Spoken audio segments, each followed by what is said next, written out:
Good morning everyone. आज हम लोग बात करेंगे जो टेस्ट जो आप लोगों का लिया था उसमें जो क्वेश्चंस हैं उसमें कुछ प्रॉब्लम्स आ रही हैं आपको, तो आज हम लोग उनकी बात कर लेते हैं। तो सबसे पहले फर्स्ट क्वेश्चन देखते हैं। फर्स्ट क्वेश्चन आपका ये था, डिफाइन द टर्म रेजिस्टिविटी। आपसे रेजिस्टिविटी पूछी गई थी कि रेजिस्टिविटी हम लोग किसे कहेंगे। क्लियर है? तो मैंने इसके लिए आपको बताया था कि resistivity is resistance. Resistivity is resistance कब? when two electrodes are placed apart 1 centimeter and the cross section area is 1 centimeter square। Resistance, उस सेल का रेजिस्टेंस जब दो इलेक्ट्रोड्स, ये आपके दो इलेक्ट्रोड है, एक दूसरे से कितने सेंटीमीटर की दूरी पे हो? 1 सेंटीमीटर। और ये जो इलेक्ट्रोड्स हैं इनका क्रॉस सेक्शन एरिया कितना हो? 1 सेंटीमीटर स्क्वायर। तो जब भी कोई दो इलेक्ट्रोड, कोई भी आपका सेल है या आपका कोई सेल है, इसमें दो इलेक्ट्रोड है, इनके बीच की डिस्टेंस कितनी है? 1 सेंटीमीटर। ठीक है? और ये जो इलेक्ट्रोड्स हैं इनका क्रॉस सेक्शन एरिया कितना है? 1 सेंटीमीटर स्क्वायर। तो इस सेल का जो भी रेजिस्टेंस होगा उसी को हम लोग क्या कह देंगे? रेजिस्टिविटी। तो आप लोग इस टाइप से लिख सकते हो, resistance of a cell, resistance of a cell having electrodes of 1 centimeter square area placed 1 centimeter apart। ठीक है? कोई भी आपके सेल हो, उनमें दो इलेक्ट्रोड्स हैं, उनका क्रॉस सेक्शन एरिया कितना? 1 सेंटीमीटर स्क्वायर, और एक दूसरे से 1 सेंटीमीटर के डिस्टेंस पे रखे होंगे, तो उस सेल का जो भी रेजिस्टेंस होगा उसी को हम लोग क्या कह देंगे? रेजिस्टिविटी। या फिर आप लोग सिंपली ये भी कह सकते हो कि resistance of a cell, resistance of a cell having volume 1 centimetre cube. 1 centimetre cube का वॉल्यूम वाले सेल का जो भी रेजिस्टेंस होगा उसी को हम लोग क्या कह देंगे? रेजिस्टिविटी कह देंगे। क्लियर है? तो ये तो आपका फर्स्ट क्वेश्चन था। और फॉर्मूला भी मैंने आपको लिखवाया था, rho is equal to R A by L. ये आप लोगों को फॉर्मूला लिखवाया था, rho is equal to R A by L. अब यहाँ पे रो क्या है? रेजिस्टिविटी और स्पेसिफिक रेजिस्टेंस। आर आपका रेजिस्टेंस, ए आपका क्रॉस सेक्शन एरिया, और एल क्या है? Length between electrodes. ठीक है?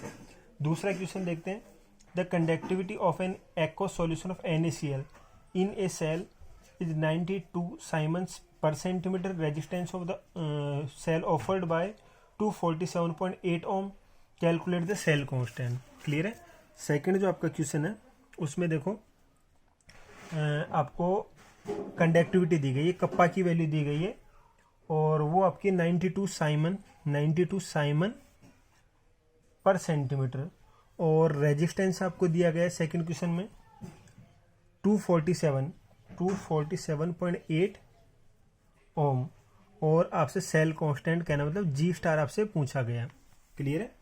आपको कप्पा की वैल्यू दी, कंडक्टिविटी दी है, रेजिस्टेंस आपको दी है, और जी स्टार सेल कांस्टेंट आपसे पूछा गया है। तो आपको फॉर्मूला पता ही है।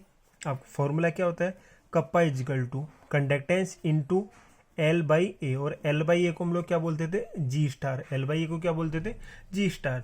तो इसको मैं यू भी लिख सकता हूँ, conductance C equal to 1 by R. आप लोग लिखते ही हो, तो सी की जगह तो क्या लिख दूंगा? 1 बाई आर, और एल बाई ए की जगह क्या लिख दूंगा? जी स्टार। ठीक है? तो ये हमें कैलकुलेट करना है, तो जी स्टार इजिकल टू क्या आ जाएगा? Kappa into R. तो कप्पा आपकी कंडक्टिविटी, आर आपका रेजिस्टेंस। वैल्यू पुट कर दो। कप्पा की वैल्यू कितनी है? 92 साइमन पर सेंटीमीटर, और आर की वैल्यू कितनी है? 247.8 ओम। कर लेंगे? ठीक है? तो इस टाइप से आपको सेकंड क्वेश्चन करना है।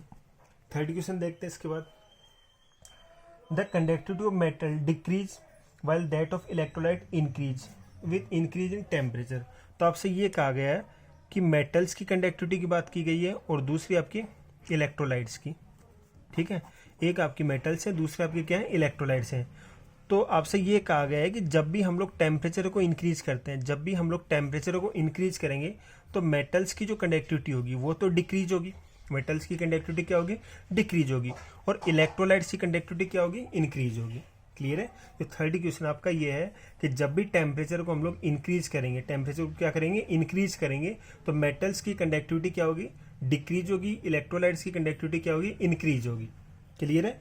ऐसा क्यों होगा उसकी बात कर लें। तो मेटल्स की बात करें तो यहाँ पे जो आपका पॉजिटिव आयन होगा उसके चारों तरफ इलेक्ट्रॉन्स का एक सी होता है, एक समुद्र होता है इलेक्ट्रॉन्स का पॉजिटिव आयन के चारों तरफ, जिसे हम लोग कर्नेल बोलते हैं। क्या बोलते हैं? कर्नेल। क्लियर है? ये आपका पॉजिटिव आयन है और उसके चारों तरफ क्या प्रेजेंट होंगे? इलेक्ट्रॉन्स प्रेजेंट होंगे। ठीक है, तो इस सी को हम लोग क्या बोलते हैं? कर्नेल बोलते हैं। तो जब भी हम लोग टेम्परेचर इंक्रीज करेंगे तो इस कर्नेल में क्या होगा? वाइब्रेशन होगा। कर्नेल में क्या होगा? वाइब्रेशन। तो जब वाइब्रेशन इंक्रीज होगा तो रेजिस्टेंस भी क्या होगा? इंक्रीज होगा। जब वाइब्रेशन इंक्रीज होगा तो रेजिस्टेंस भी क्या होगा? इंक्रीज होगा। रेजिस्टेंस इंक्रीज होगा तो कंडक्टिविटी या कंडक्टेंस क्या होगी? डिक्रीज होगी। क्लियर है? तो जब भी टेम्परेचर इंक्रीज करेंगे तो मेटल्स की कंडक्टिविटी डिक्रीज होती है। क्यों डिक्रीज होती है? क्योंकि वहाँ पे कर्नल्स में वाइब्रेशन इंक्रीज हो जाता है, और वाइब्रेशन इंक्रीज होगा तो रेजिस्टेंस क्या होगा? डिक्रीज होगा। क्लियर है? वाइब्रेशन आपका इंक्रीज हो रहा है और रेजिस्टेंस क्या हो रहा है? सॉरी, रेजिस्टेंस भी क्या होगा? इंक्रीज होगा। तो वाइब्रेशन इंक्रीज होगा तो रेजिस्टेंस भी इंक्रीज होगा। क्लियर है? दूसरा हम लोग इलेक्ट्रोलाइट्स की बात करें तो यहाँ पे कंडक्टिविटी इंक्रीज होती है। क्यों? क्योंकि जब भी टेम्परेचर इंक्रीज करेंगे तो यहाँ पे डिसोसिएशन इंक्रीज होगा। जो आपके इलेक्ट्रोलाइट्स हैं उनका डिसोसिएशन क्या होगा? इंक्रीज होगा। कहने मतलब मोर आयंस यहाँ पे बनेंगे। तो अब ज़्यादा आयंस बनेंगे तो ज़्यादा कंडक्टिविटी होगी। क्लियर है? जितने ज़्यादा आयंस बनेंगे उतनी ज़्यादा यहाँ पे क्या होगी? कंडक्टिविटी होगी। तो मेटल्स की कंडक्टिविटी टेम्परेचर इंक्रीज करने पे डिक्रीज होती है। क्यों डिक्रीज होती है? क्योंकि यहाँ पे कर्नल का वाइब्रेशन इंक्रीज होता है। वाइब्रेशन इंक्रीज होने से रेजिस्टेंस क्या होगा? इंक्रीज होगा। दूसरा इलेक्ट्रोलाइट्स की बात करें तो यहाँ पे जब भी टेम्परेचर इंक्रीज करेंगे तो कंडक्टिविटी इंक्रीज होगी। क्यों? क्योंकि यहाँ पे डिसोसिएशन इंक्रीज होगा। डिसोसिएशन ज़्यादा होगा तो ज़्यादा आयंस बनेंगे, ज़्यादा आयंस बनेंगे तो कंडक्टिविटी ज़्यादा होगी। क्लियर है? उसके बाद फोर्थ क्वेश्चन देखते हैं। तो फोर्थ क्वेश्चन में देखो आपसे क्या पूछा गया है। The measured resistance of cell containing 7.5 into 10⁻³ molar solution of KCl। तो KCl का सॉल्यूशन आपको दिया गया है जिसकी कंसंट्रेशन आपको दी गई है 7.5 इंटू 10⁻³ मोलर। ठीक है, और टेम्परेचर आपको दिया गया है 25 डिग्री सेल्सियस, और रेजिस्टेंस आपको दिया गया है R1005 ओम। अब आपसे पूछा गया स्पेसिफिक कंडक्टेंस, कहना मतलब कप्पा की वैल्यू आपसे पूछी गई है, और साथ के साथ molar conductance. Molar conductance means ये मोलर कंडक्टिविटी आपसे पूछी गई है। ठीक है, और सेल कांस्टेंट G स्टार की वैल्यू आपको दी गई है 1.25 पर सेंटीमीटर। ये आपको G स्टार की वैल्यू दी गई है। क्लियर है? तो KCl की कंसेंट्रेशन दी गई है, टेम्परेचर आपको दिया गया है, आर रेजिस्टेंस आपको दिया गया है, कप्पा कंडक्टिविटी आपसे पूछी गई है, और मोलर कंडक्टिविटी आपसे पूछी गई है। ठीक है, और साथ में G स्टार दिया है। तो सबसे पहले कंडक्टिविटी कैलकुलेट करें तो फॉर्मूला क्या होगा? 1/r into G star. देख चुके हैं इससे पहले हम लोगों ने सेकंड नंबर का क्वेश्चन किया था वहां पे कि कप्पा इजगल टू हम लोग क्या लिख सकते हैं? 1/r into G star. तो 1/r, आर की वैल्यू कितनी है? 1005 ओम, और G स्टार की वैल्यू कितनी है? 1.25 पर सेंटीमीटर। क्लियर है? तो अब इसे हम लोग सॉल्व कर लेंगे, हमारे पास कप्पा की वैल्यू आ जाएगी। क्लियर है यहाँ तक? चलो, उसके बाद कैपिटल लैम्डा एम आपको निकालना है। तो capital lambda M molar conductivity, molar conductivity equal to क्या होती है? Kappa upon C into 1000। Kappa क्या है? कंडक्टिविटी है। सी क्या है? कंसंट्रेशन है। और 1000 से हम लोग मल्टीप्लाई कर रहे हैं। क्यों? क्योंकि ये जो कप्पा की वैल्यू है वो किस में आ रही है? आपकी साइमन पर सेंटीमीटर में। किस में आ रही है? साइमन पर सेंटीमीटर में। क्लियर है? और ये जो कंडक्टेंस आपकी होती है वो कंसंट्रेशन जो आपकी होती है, कप्पा आपकी कंडक्टेंस स्पेसिफिक कंडक्टेंस है, और सी आपकी क्या है? कंसंट्रेशन। तो कंसंट्रेशन आपको हमेशा किस में दी जाती है? मोल पर लीटर में। किस में दी जाती है? मोल पर लीटर में। तो इस मोल पर लीटर को आप लोग मोल सेंटीमीटर क्यूब में कन्वर्ट करोगे तो आप लोग क्या करोगे? 1000 से मल्टीप्लाई करोगे। क्लियर है? तो molar conductivity equal to kappa upon C into 1000।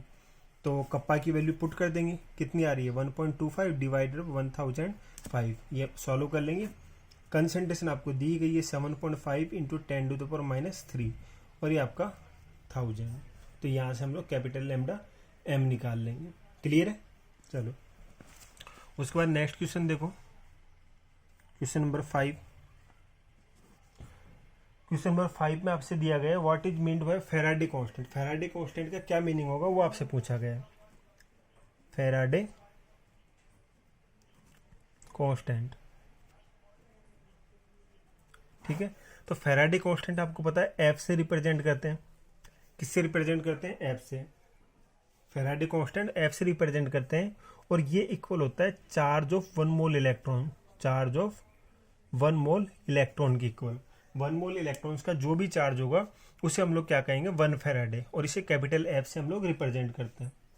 ठीक है, और 1 मोल इलेक्ट्रॉन का चार्ज कितना होता है? देखो, सिंगल इलेक्ट्रॉन का चार्ज आपको पता है 1.6 इंटू 10⁻⁻19 कूलम, ये आपके सिंगल इलेक्ट्रॉन का चार्ज है। और 1 मोल का मीनिंग भी आपको पता है 6.022 इंटू 10⁻23। तो आपका ये आप लोग कैलकुलेट करोगे तो ये आपका अप्रोक्स 96487 के आसपास आंसर आ जाता है, जिससे हम लोग कैलकुलेशन के लिए कितना लिख लेते हैं? 96500 कूलम। क्लियर है? 1 फैराडे कांस्टेंट जो होता है वो 1 मोल इलेक्ट्रॉन का चार्ज होता है और ये इक्वल होता है 96487, जिसको हम लोग 96500 कूलम कहते हैं। क्लियर है? चलो।